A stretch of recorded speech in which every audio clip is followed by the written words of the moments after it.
Hi, welcome to Podcast with Pratim. In this episode, we will discuss about a very interesting trend in Indian elections. Before that, a small rider. Normally, I am accompanied by a guest, but not today. Now, as you are aware, India is revising its electoral rolls. This was long overdue. And we have seen heavy deletions in voter lists.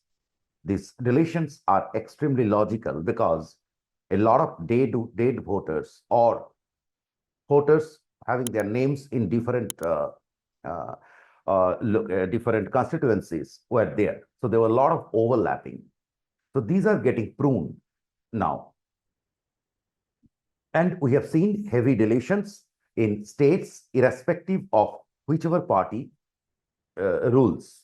For example, Uttar Pradesh and Gujarat are BJP ruled. We saw heavy deletions there. We saw heavy deletion in non-BJP state of Tamil Nadu and West Bengal. Now, yesterday, that is 23rd April, we saw Tamil Nadu and one phase, half of West Bengal going to polls. Of these two, both the states reported very heavy polling rates. But West Bengal brought out some remarkable changes in its polling process, and probably that should reflect in its outcome.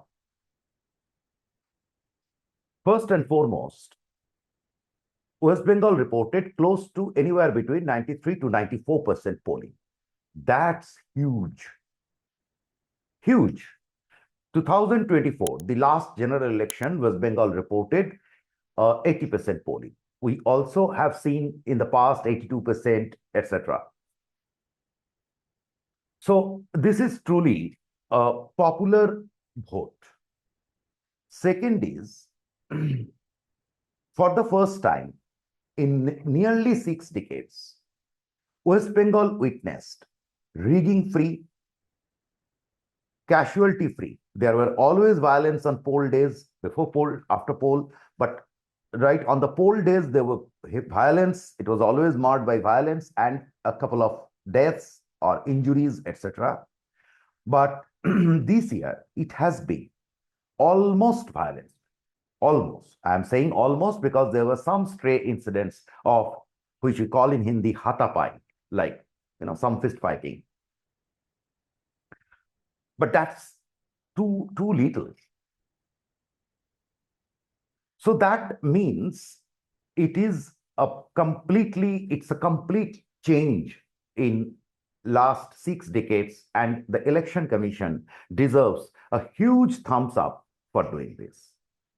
Second thing, the results, as I said, will truly reflect the popular aspiration or lack of aspiration, meaning if they retain the power with the ruling party.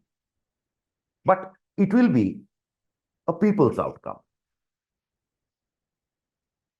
Third, normally, West Bengal witnesses and the rest of India very heavy polling by Muslims and lethargic voting by Hindus, the majority community. This year's West Bengal election witnessed a dramatic change. Before that, let me remind you that India has the highest concentration of Muslims in Kashmir, followed by Assam and West Bengal, roughly 30%. So, in the past, Muslim voting was 80% plus.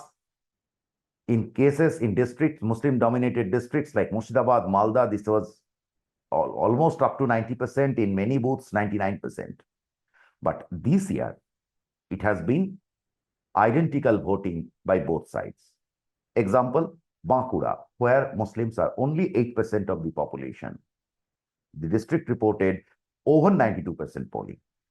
Murshidabad, 67% Muslim dominated, 93.6%, that is close to 94% polling. On a granular scale, the voting pattern of Hindus and Muslims remained same. I mean, if you look at closely. For example, Asansol, it's a city in West Bengal where there are 2 constituencies South and North. The North has heavy concentration of Muslims. The South is Hindu dominated. I mean, more of Hindu. So we saw 88% polling in both the constituencies. Similarly, there is also, if you go granular, you will see that it is not that there is a secular trend of voting. For example, Murshidabad reported 94% average polling, the district. Many constituencies reported 96% polling, but there are also constituencies which reported 84, 88% polling.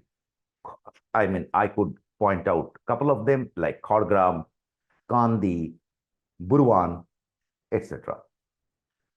Now, these discrepancies arising because the false voting is absent. Otherwise, it could have been the same, the secular pattern. That the secular pattern is not there is proof that there was no false voting. It is not merely Hindus and Muslims who participated in, if we look through the religious fabric, participated in equal measure in elections. If we look to the overall community demographics, then all communities, whether it is tea tribes of North Bengal or whether it is scheduled tribes of Jhargram, they all reported 90% plus polling. So everyone came down to the polling booth and exercised their franchise. That's a unique trend, a very, very outlier in West Bengal elections so far. Now, here is a critical side of the story. If we look at 94% polling this year on a lower base, the voter list was pruned by 12%. So if you adjust that, we have experienced roughly 4% or 4 to 6% extra polling. Under normal circumstances, whenever voters come out in bigger numbers to vote, it is assumed that these are anti-establishment votes. But I don't know what is going to happen this year, because this has been an abnormal year where people have actually come down to the polling station after SIR, that is the Electoral Roll Revision, and they kind of, the word was spread that you must vote to retain your name in the list, many kinds of things. So we don't know. But we know a couple of things. Number one, the Muslim vote was consolidated in 2021 and 2024, super consolidated to TMC. Now, given the factor of false voting, the votes were, and if we look at districts like Malda, Murshidabad, and the Muslim-dominated districts, or wherever there are heavy concentration, there was very heavy polling. So, whether it is through false voting or not, the votes are already accounted. And this year, there will again be a Muslim polarization or super consolidation towards Trinamool. But, as I said, that the votes, because of false voting, the last time the consolidation was already visible. So I don't think that Trinamool is going to see any upside from Muslim vote. The results, because the Muslim vote is coming in a block. So for last couple of elections, that was the deciding factor of West Bengal election. But this time, as Hindus have come up in such a large number, normally the average was 75%.